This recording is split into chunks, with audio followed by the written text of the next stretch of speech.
السلام علیکم. خپل نوم به په یو ښایسته ډیزاین کې څنګه لیکو؟ تاسو به په فیسبوک کې یا په ټیک ټاک کې ډېر زیات تصویرونه لیدلي وي چې ملګري خپل نومونه لیکي په مختلف دغه شان کپونه وي یا نور څنګه چې تاسو په سکرین باندې ښکاري مختلف زنځیرونه داسې څیزونه وي په هغې باندې خپل نومونه لیکلي وي ډېر زیات مزاناک او ډېر زیات ښایسته ښکاري. څنګه چې تاسو ته زما د موبایل په سکرین باندې ښکاري چې هلته ما هم دغه مختلف څیزونه راړولي په دې باندې تاسو خپل نومونه لیکلی شئ. په دې کې ډېر زیات دغه شان مختلف تصویرونه به تاسو ته میلاو شي او په دې هر یو باندې تاسو خپل نوم په اسانه طریقه باندې لیکلی شئ. ورسره کیټګریز چې کوم دي هغه تاسو هم سرچ کولی شئ. ورسره ایچ ډي چې دي هغه به تاسو ته په دې کې هم میلاو شي. نو دا کومه یو طریقه ده څنګه او په دې باندې موږ خپل نومونه لیکو بیا به یې سیو کوئ څنګه ټوله طریقه تاسو درښیم ویډیو تر اخره پورې وګورئ. ور دې نه مخکې که تر اوسه پورې تاسو زموږ چینل ټیکنیکل پښتو نه سبسکرایب کړئ زموږ چینل ضرور سبسکرایب کړئ او که ویډیو مو خوښ شو د خپلو ملګرو سره ضرور شیر کړئ. خو ملګرو دغه ټول تصویرونه په دې اپلیکیشن کې دي. دا اپلیکیشن به تاسو په خپل موبایل کې د کوم ځای نه انسټالوئ. د دې لینک به تاسو ته په یوټیوب کې به ډسکرپشن کې میلاو شي او کوم ملګري چې زموږ دا ویډیو فیسبوک کې ګوري د دې ویډیو د پاسه به هم تاسو ته لینک میلاو شي او د دې ویډیو په کمنټ کې به هم تاسو ته لینک میلاو شي.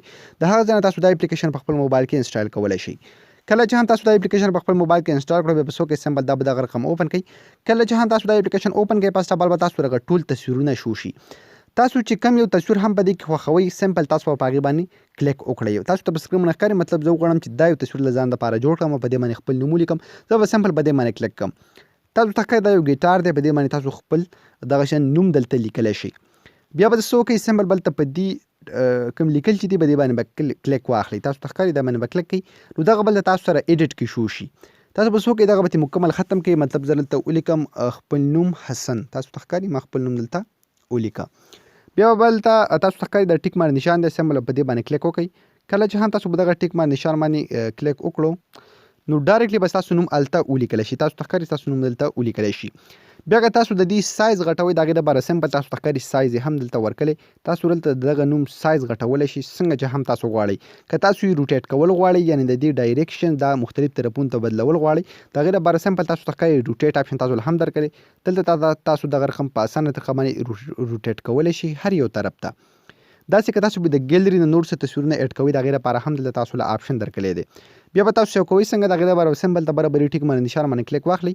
کله چې هم تاسو په دې باندې کلیک کړئ ایډ راغی ایډ به زه سکیپ کړمه نو دغه تصویر به ډایرکټلی تاسو ته ښکاري ایمیج سیوډ نو دا به ډایرکټلی تاسو سره سیو شي.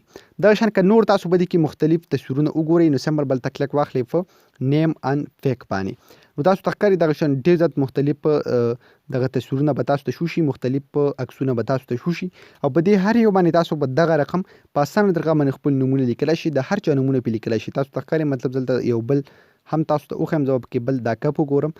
که زه به دې کپ باندې کلیک کړم تاسو ته ښکاري بیا په دې لیکلو باندې کلیک واخلم نو دلته به زه خپل نوم وصول لیکم. تاسو ته ښکاري بیا به ټیک باندې نشان باندې کلیک کړم ډایرکټلی تاسو ته ښکاري دلته کافي لور ورسره حسن یا لپې ورسره بیا لیکلی نو تاسو دلته لاندې د بل چا نوم هم لیکلی شي.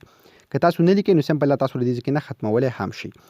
نو خو ملګرو بیا به تاسو سیو کوئ څنګه تاسو ته ښکاري زه دغه رقم ختمولی هم شم. بیا به سیو کوئ څنګه د هغې لپاره سمپل دلته بره کلیک واخلئ څنګه چې ما تاسو ته مخکې طریقه وښودله او بیا به تاسو وکئ دلته به ایډ سکیپ کوئ که ایډ تاسو سره راغی او ډایرکټلی دغه تصویر به تاسو په ګیلري کې سیو شي. خو ملګرو په دغه طریقه باندې تاسو کولی شئ چې خپل نوم په مختلف څیزونو ولیکئ په ښایسته ډیزاین باندې. نو امید لرم ستاسو په دا نننۍ ویډیو خوښه شوي. که ویډیو مو خوښ شوي د خپلو ملګرو سره ضرور شیر کړئ او موږ به خپلو دعاګانو کې یاد ساتئ. د الله په امان.